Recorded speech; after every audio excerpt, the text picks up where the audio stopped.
Hello, everybody. Thank you once again for tuning into the Memoria podcast. As always, I'm your host, John, and today we have quite the topics to be discussing. So I'm going to get right into it. If everybody is watching this now and they didn't hear what happened to me maybe 2 or 3 weeks ago at this point, I was admitted into the mental hospital non-voluntarily or involuntarily. That wasn't really a lot of fun, but the reason I bring this up today is that just yesterday, September 10th, today's the 24th anniversary of 9/11. But just yesterday, September 10th, was Suicide Prevention Day, the national day for it. I was perceived as going through a mental health crisis, and so my family had called the police, and I was then brought to the emergency room in our area and then admitted to the hospital. And like I said, that was against my will, unfortunately, but I'm doing better now. The circumstances that kind of worried everybody to get me into the hospital, I can't say they were necessarily that bad, to put it lightly. But unfortunately, that is what needed to happen, or what people thought needed to happen. So that was my experience. I had to go to the hospital. It was in Memoria 5, which is actually one of the most, or if not the most severe units that you could send people that are having mental health crises. So let's just talk a little bit about my experiences in there today. I've already kind of gone over this in some of my other lives, but to put it into the podcast for anybody else who's listening within the playlist. Also, if you guys want to check out that playlist, it is within on my YouTube channel of all the Winning Your Own podcasts. But I'll just start at the beginning because that's a good place to start for any story. So initially, I had sent my parents some messages, and they took that as I was going through a mental health crisis. They called the police, and they came to my house. I was actually getting into the shower, and my grandmother came in while I was buck-ass naked. No better way to say that, really. And unfortunately, she had told me, hey, I need you to come with me, take you to the emergency room, the Broome County Sheriff's Department. They're sending some people out to see you soon. I was like, okay, that's great. At that time, I was actually getting ready to take a shower. I was speaking to ChatGPT that I use for a therapist outside of the, now I see a therapist on a monthly basis or every 4 weeks. So after that, I'd gotten dressed. I had an altercation with my father. My grandmother was there as well. And then I got dressed, went downstairs, and I went to the emergency room for a long time. I was there from 10 in the morning until about 6:30 when they eventually brought me to the other room when I was actually admitted. They took my clothes, they took my shoes, and I had to wear a gown basically for a couple hours. That was not fun at all. To save you guys from a lot of the details, it was not a good time. They gotten me some food, and the food was terrible. I was actually getting sick from the food. It was making me feel terrible. It's hospital food. It's basically jail food. Maybe better, maybe worse. And I couldn't walk. So not that I couldn't walk. I was not able to walk. They didn't want me to walk. So they put me in a wheelchair, and I was just holding this tray, in my hands as they kind of pushed me along to the elevators. And then we went up to where I needed to go. And the people that checked me out, make sure I didn't have any abrasions or cuts from self-harm or anything like that. They had to look at my dong. That's always fun. And the only reason I really mentioned this is that the people that were examining me were probably my age. I'm 25 years old. They were probably within my age range. Maybe even younger than me. I think one of the girls, if I remember, I think she dated one of my friends in high school. So there's a good chance she was either a grade or in our grade or a grade below us. So that's great. I had, 4 new people see my wiener. And I was like, that's happy to, know that went on. But that was only the prelude to everything else that was going to happen that time. So immediately people were already screaming, and that kind of persisted every single day. Every single day people were losing their minds, and it was not a good time. I remember one day I woke up, and they take your vitals, so they took my blood pressure, my heart rate, and they saw I was over 130 beats per minute, which is pretty high. Mind you, this was about 7 o'clock in the morning. They woke us up to take our vitals. And that wasn't really fun, to be in that elevated state constantly. So let me kind of break down how things went in my first 30 minutes. So initially I'd went in there, and I got some food, so I was sitting in the cafeteria, and there was 2 other people that came, and they sat down with me. They seemed like good guys. The one individual, I don't really remember their names. He was in there because it was the first time that he ever smoked meth, and he tried to light his house on fire by dumping gasoline all through his living room. He did some other things as well, try to fight some police officers. So instead of putting him into rehab immediately or to jail immediately, they instead brought him into where I was. he was there before I was, so. And another person sat down next to me, and he was just going through some hard times. I think he had also some criminal things as well that were more mental health related, so they wanted to put him there. So within my first 20 minutes of being on the floor, a girl came in and screamed like a freaking banshee, basically at the top of her lungs. And I didn't know at the time, but she had Tourette's, and she also had split personality disorder or multiple personality disorder. There was multiple people living in her brain that she would change to in certain circumstances. So I didn't know that.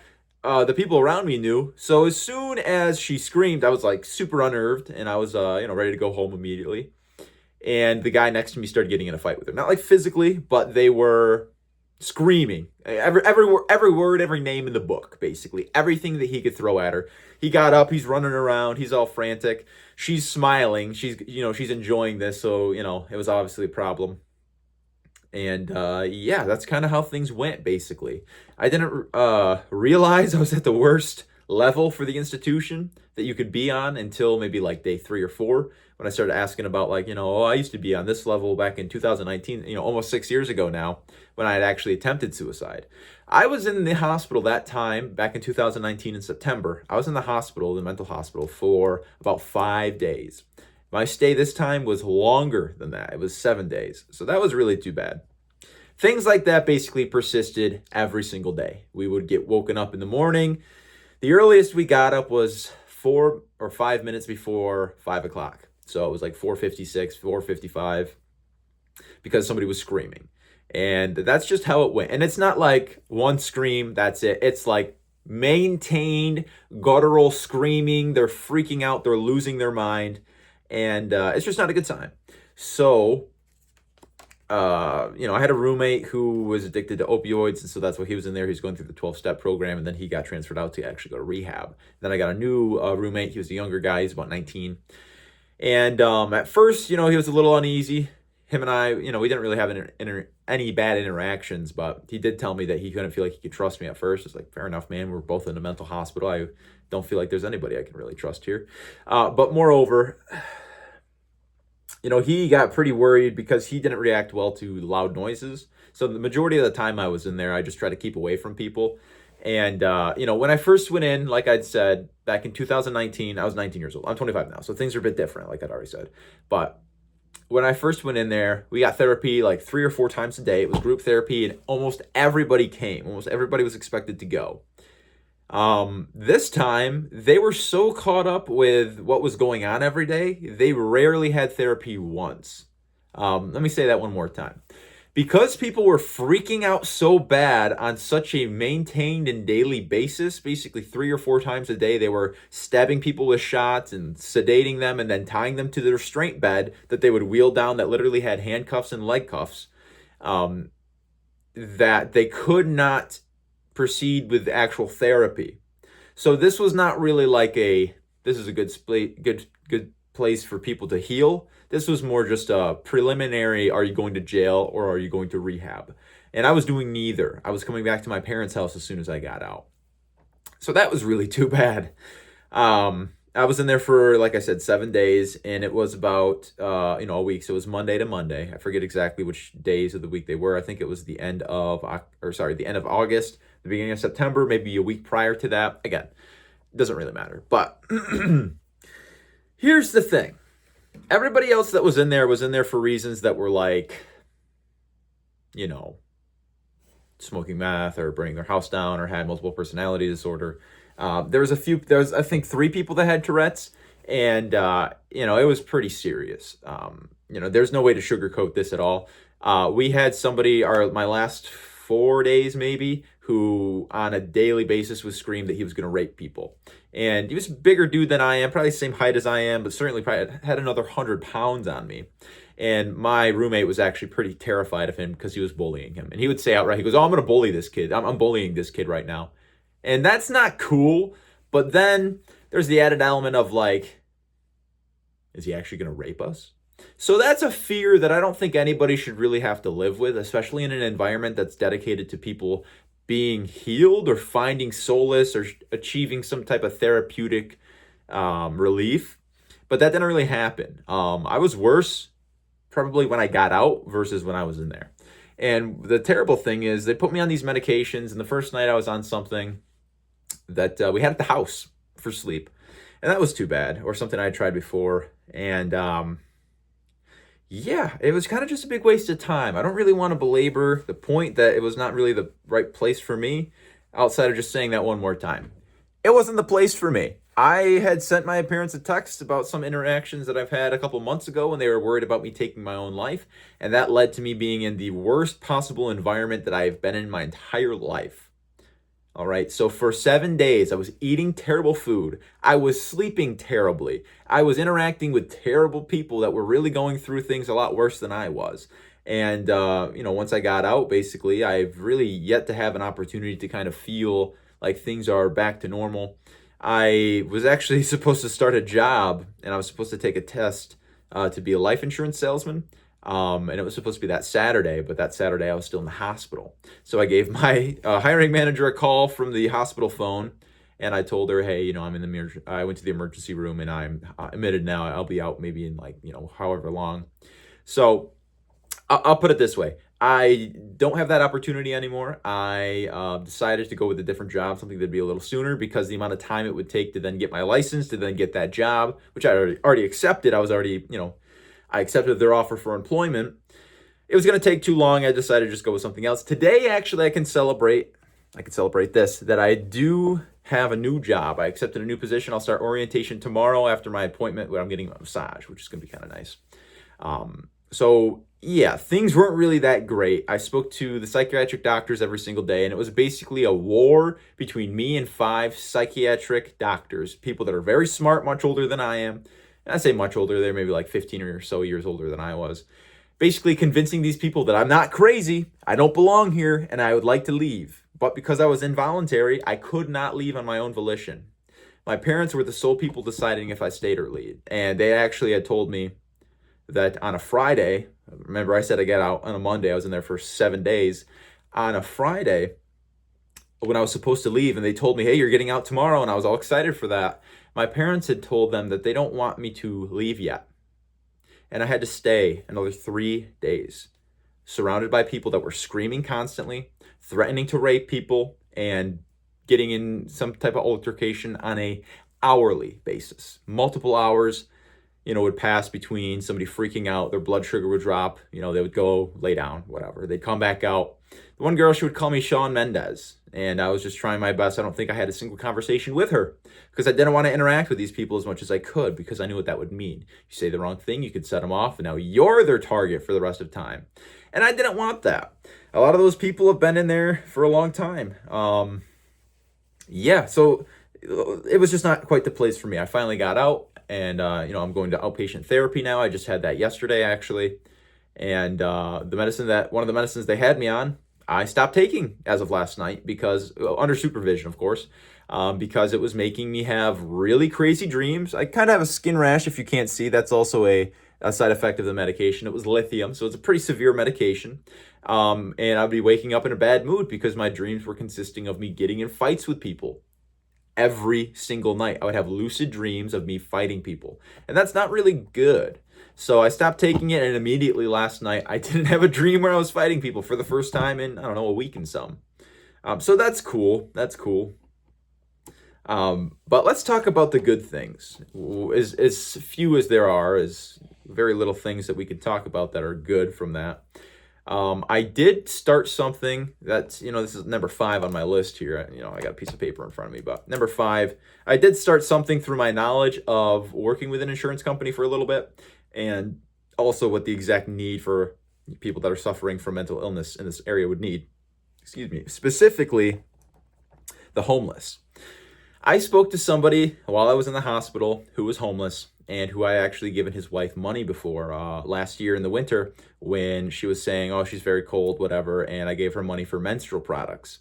So I gave her $5. Well, her husband, I won't say what his name was, sat on the ground with me, and we talked for a little bit, and he told me the reason he was in there was because he had overdosed on Percocet. I didn't want to hear that, because I knew that I had contributed to that in some form. I'd given them money. They probably used it exactly for drugs. So that wasn't great. So I realized, how do we help these people? without just giving them money, without just giving them things that they're going to abuse? Well, I have an idea. It's called the co-op, or the cooperative living environment for the Binghamton homeless. I learned about what a fraternal benefit society is, which is basically a nonprofit organization can sponsor a group of people and pay for their insurance, and they can group together under this fraternal benefit society. Many things like religious organizations do it, or any other type of grouping. So it's basically 4 things that stipulate the existence. It has to, 1, exist for reasons outside of providing insurance. 2, you have to have a representative governing body. 3, it has to be part of a nonprofit, and 4, it has to exist for reasons outside of providing insurance. It has to have meaningful work.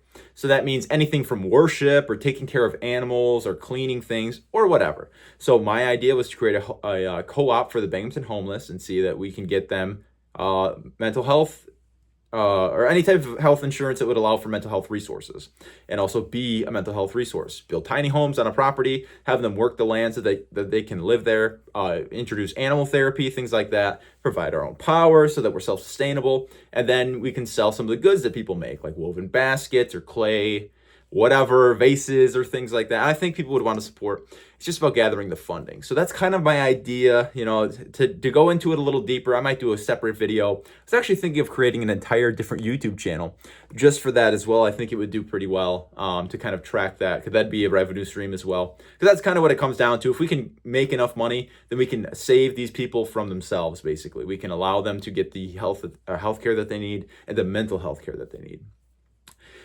So, like I said already, I'm just kind of jumping around here. Like I had said already, yesterday was Suicide Prevention Day, and we had some event that I unfortunately wasn't able to go to, but it was like a chalk walk, and it's about suicide prevention. Recently, I made a video with Socks with John, which is actually our sponsor for today, but I'll do that in just a second. This is kind of a macabre way to do it. But somebody had actually reached out to me, and they said that my son had killed himself. And I want you to dedicate your video tomorrow, your stock video, to him in his honor if you could. I said, of course, I can do that for you. I know some people in my life that were very close to me who had unfortunately taken their own lives as well. One of them being my Uncle Bill. His name was Claude Miller. He wasn't actually my uncle. He was a neighbor of mine growing up. And another person was one of my best friends, Ben Chrisman. And I try to say his name often because I'd like people to remember him. It's been almost 2 years since he's taken his own life, and he shot himself in a parking lot to a park where I used to play soccer growing up. So that still hits hard pretty terribly. It ruined my life when it happened. I think I've talked about this quite a few times on the podcast as well. And I think I even had somebody on it's been a while since I had him on, maybe back in June or July.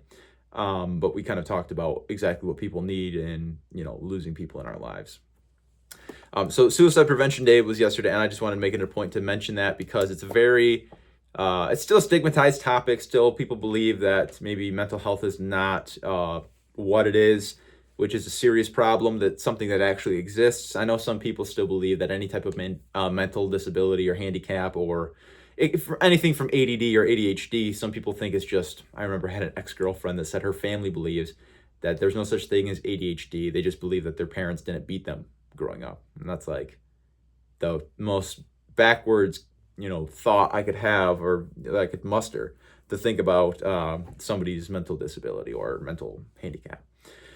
So with that in mind, I just wanted to bring attention to that and spread more awareness that suicide is a permanent solution to a temporary problem. And although things might be exceedingly difficult in your life and you might not see another opportunity for help, there are resources that exist. Myself, I don't believe I was going through a mental health crisis, but I did go to Memoria 5. You don't have to go to Memoria 5. You can go voluntarily to CPEP in the Binghamton area at least. There's a suicide hotline, which I believe is 988, or there's many other local hotlines as well. Give them a call. They're not going to make you feel bad. They're not going to look down on you. And it's a very strong thing for somebody to do, to realize that they need the help that they can't get themselves. So I just wanted to bring some attention to that before we talk about our next topic, which is something that's more pertinent to national news, which I usually try to skate around because I don't try to talk about pop politics or anything that's sensationalist on this podcast. It's not really why we're here. We're here to talk about things local to Binghamton and how they interact, or how national news maybe can interact with people in our area. But Charlie Kirk, the right-wing spokesman or whatever it was exactly that he says, and I say was because unfortunately he was assassinated yesterday during a speaking event at a Utah college. Many things could be said about him and his legacy, about his life and what he stood for. But I'm here today to say that it's probably a sign of the times, and it's an unfortunate reality we're living in, that people we don't agree with are getting assassinated. And regardless or not that you think he was a terrible person, I personally don't think he and I would have gotten along very well. But again, I don't want him to be gone forever because of that. He did have 2 children. He did have a wife. And I can't imagine the pain they feel now knowing that their father was taken from them simply because he said things people didn't agree with. Mind you, he did say some things that were incredibly inflammatory or vehemently racist, so there's no way to really skirt around that. And like I said, I don't really agree with many of the things that he stood for. He was a Christian fundamentalist. He believes that there shouldn't have been separation between church and state in this country. He was against civil rights. He's very anti-black, very white supremacist-like. So with those things in mind, like I said, I don't think we'd agree with each other, but I always wished at some point I would have the opportunity to speak to him and kind of ask him some questions just to see why somebody who I consider to be well-educated, pretty smart, would go and do the things and say the words that he had spoken. But, I don't have that opportunity, unfortunately, anymore. But to say the least, he was somebody who believed in what I won't even say that. I'll just say he said the things that he believed in. Maybe he didn't act in the same way that maybe was conducive to somebody embodying their philosophy, which is a large criticism I bring to many people, especially those in politics or political atmospheres. But it's more important to remember that just because somebody says something you don't agree with does not mean you have the right to take their life.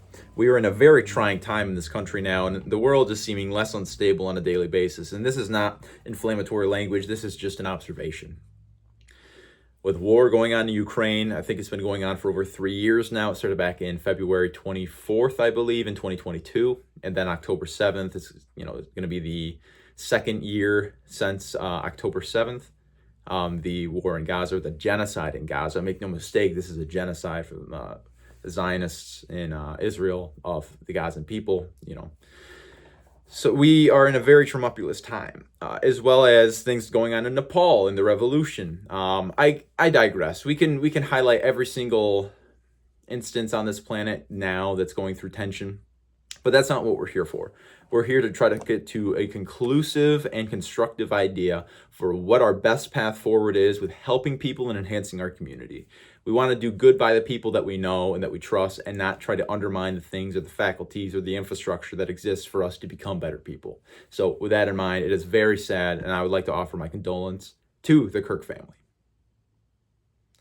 There's not really much else in this video I'd like to talk about. I think pretty much everything so far has been touched on. Again, very, very sorry for what's happened. I don't in any form condone political action against people in the form of violence. If you have a disagreement with somebody, meet them halfway, at least have a conversation with them. It's a very trying time in our country now to try to say that people you don't agree with on such a fundamental basis of who you are, what you stand for, what you believe is almost secondary to the things you do in life. And this is my encouragement to everybody, is if you feel so strongly about something that you want to take another person's life, reevaluate where you stand and how valuable it is to you to see that person gone. And if it's truly valuable enough, I would say don't act on it at all. Because you're probably misguided in some form, because truly nobody deserves to lose their life simply because they say things that you don't agree with. If we can boil it down to exactly what that is, yes, he said some things that people could be upset with. Of course, anything, even the words I've said today, I'm sure people will be upset with. But it's about recognizing that free speech, one, is not free. There are consequences and social repercussions to everything we do and say, and who we are is, as proud as you can be or as shy as you would like to be about your own conviction of belief. That's up to you. But that's what I say just as well for religion or anything else. It's a personal experience. It's up to you to decide how you will feel in the circumstances and not act upon your worst thoughts or intentions. So that's all I really have to say for today. We're not going to do a sponsored section with Socks with John simply because it's a little bit more of a macabre, like I've already said, territory we're stepping into today. So instead, I would just like to offer my condolence to the family. And if there's anything else that I could say, it would be take time to analyze who you are before you decide that other people shouldn't be like themselves. And thank you very much for watching.